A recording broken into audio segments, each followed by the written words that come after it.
This Naga officer united Tawang in Arunachal Pradesh with India. He was Major Ralengnau BOB KHATHING, a proud Tangkhul Naga from Ukhrul, Manipur. Without him, India's map would have looked very different. In 1951, when Tawang was still under Tibetan control, the government of India sent Major KHATHING, then part of the Indian Frontier Administrative Service, on a mission to bring the region under Indian administration. With 200 men of the Assam Rifles and porters, he marched for 3 weeks through blizzards, mountains and isolation.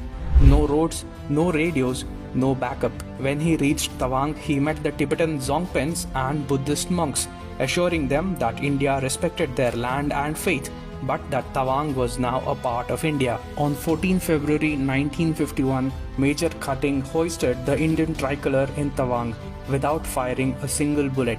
That day he secured India's eastern frontier forever. His timing was critical.